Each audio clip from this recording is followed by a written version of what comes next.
தலைவரையா இந்த நாலு பேர் இருக்கிறாங்க. இவங்க ஒருத்தர் தேர்ந்தெடுத்து இந்த பொட்டியில கொடுங்க. சரிங்க ஐயா.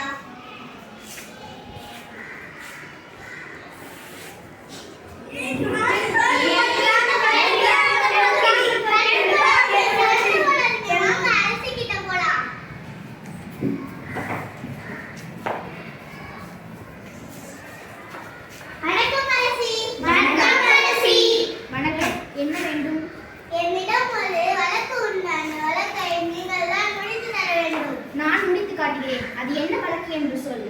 என்னிடம் ஒரு பெரிய பணக்காரர் வந்து இந்த பொறுப்பில் யார் இந்த 4 பேர்ல யார் சாதனையாளர் சொல்லி குடும்பம் சொன்னாங்க. முடிக்கவே முடியல, தலை வலிக்கிறது. சரி, நான் முடிக்கிறேன். சரி, சொல்லுங்கள், உங்கள் சாதனை என்ன? என் பெயர் முருகேசன். நான் ஒரு வியாபாரி. நான் வணிக சாமான் கடை வச்சிருந்தேன். ஒரு நாள் ஒரு பொண்ணு வந்து என் கடையில சில பொருட்கள் வாங்கிட்டு இருந்தா. நான் அந்த நேரம் பார்த்து கடையில மும்முரமாக இருந்தேன். அந்த பொண்ணு என்னை கவனித்து விட்டு காசு கொடுக்காம நழுவ பார்த்தா.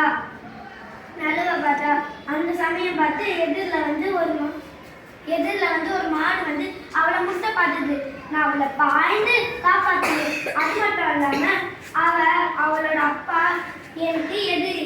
மக்கள் எல்லாரும் என்னை பாராட்டினர். எனக்கு தான் அந்த பொற்கிளி. என் பெயர் கண்ணன். நான் ஒரு கவிஞன். நான் நிறைய பாடல்களையும் கவிதைகளையும் ஏற்றுள்ளேன்.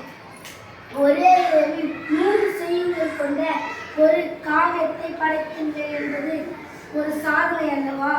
அதனால் எனக்கு தான் அந்த பொற்கிளி அல்லவா? 3வது, நான் தான் கல்கத்து கந்தசாமி.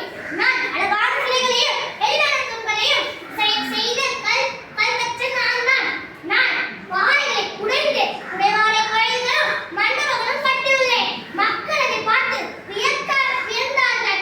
அப்பொழுது எனக்கு தான் அந்த பொற்கிளி அரிசி. நான் ஒரு ஏழை விவசாயி. என்னிடம் ஒரு காணியம் தான் உள்ளது. அந்த காணியத்தை விளைச்சு போன வருடத்தை விட இந்த வருடம் 3 மடங்கு விளைச்சலை விளைத்து என் குடும்பத்திற்கு போக பாடி இருந்த நெல்மணிகளை பசியா இருந்த 10 குடும்பத்திற்கு தந்தேன். சாதனை தானே அல்லவா? எனக்கு தானே அந்த பொற்கிளி.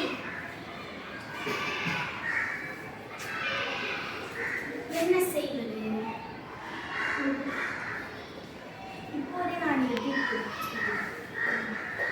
பகையோ உயிரோ பகையோ உன் பகையாளியின் மகளை நீ காப்பாற்றினாய். பாய்ந்தோடு போய் காப்பாற்றினாய். ஆனால் அது ஒரு பெரிய சாதனை தான்.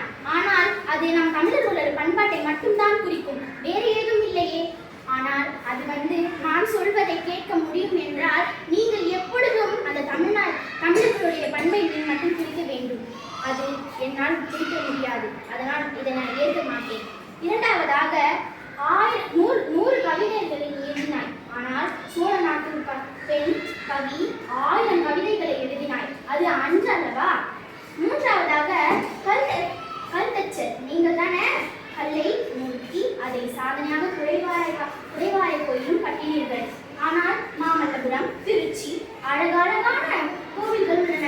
அது என்ன சொல்லுகிறீர்கள்? அதனால் இந்த சாதனையும் என்னால் ஏற்க முடியாது. 4வதாக என் மனம் கவர்ந்து விட்டது. நீங்கள் என்ன சொல்றீர்கள் என்று எனக்கு தெரியும்.